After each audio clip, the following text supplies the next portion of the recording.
Igbo ekele m unu nke onye chiri ya zere nke onye na-eme dị mma ya gaziere ya ọfụma.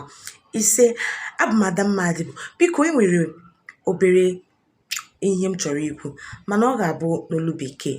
Aga m ejikwa asụsụ anyị bụ Igbo. Biko gee ntị ọfụma. Okwu a bara ezigbote uru.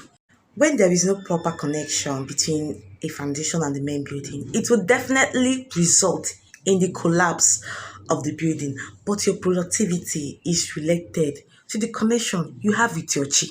You can never be successful in life, business, career, marriage, etc. when you're not properly connected. So stay connected to your chi. Basically, I'm talking about the relationship you and your chi supposed to have. Mind you, the chi I'm talking about is the one that represents our soul, your personal spirit.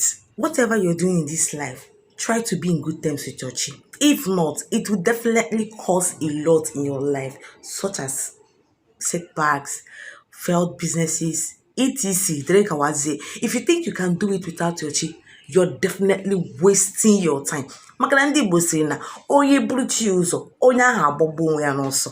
Ndị ụka mere ji na-ahụta ya dịka ihe ọjọọ, na-amaghị na anyị na-egbu onwe anyị egbu. Mana ugbu a ọtụtụ ndị Igbo amatala ihe. Onye ọbụla mụrụla anya ka azụ. Otu ọ dị, agaghị m ekwe ka ihe mere m mee ụmụ m ndị nke ga-abịa ụwa nso nso. Ha ga-ebido na nwata chọta onye bụ chi ha. Bido n'oge ahụ nyewe chi ha nri. Ọ bụrụ na gị na chi gị adịka na mma, enweghị ịchọ n'ụwa a na ọma mmiri gị, ihe ga na-agaziri gị ọfụma. Ihe ọbụla itiri aka ga na-agaziri gị ọfụma ọfụma. Mana ọ bụrụ na gị na ya nọghị n'udo, nwanne m, ndo, maka ihe ọ ga-eme gị ị ga-asọ gị na-eme. Ọ bụrụ na ị chọtabeghị chi gị, biko mee ngwa ngwa chọta ya.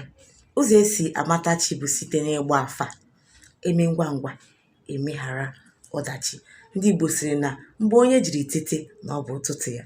Biko gbalịsie ike jee chọpụta chi nke gị and do the needful. Simple. Otu a m kwuru ya, obi adaala m maka mgbe m na-ekwubeghị ihe a, mgbe m na-emebeghị ihe onyonyo a, obi na-ere m ọkụ. The peace is not there. I couldn't have peace of mind. Mana ugbu a mmeri ugbu a, obi adajụọla m. Ọ dị ka ewere mmiri oyi ụtọ ụba m n'ime obi wee nweta onwe m. Biko gbalịsie ike chịchọta onye bụ chi gị. Biko m na-ayọzi ayọ. Biko gbalịsie n'ike na-esonye m na nkụzi m niile. Unu ewela iwe na kemgbe ọnwa Disemba na-emebi m ihe onyonyo nkụzi na-ada emewe. Enwere nsogbu dapụtara. Mana ugbu a it has been rectified. So definitely we'll be going back to our teachings. See you next week.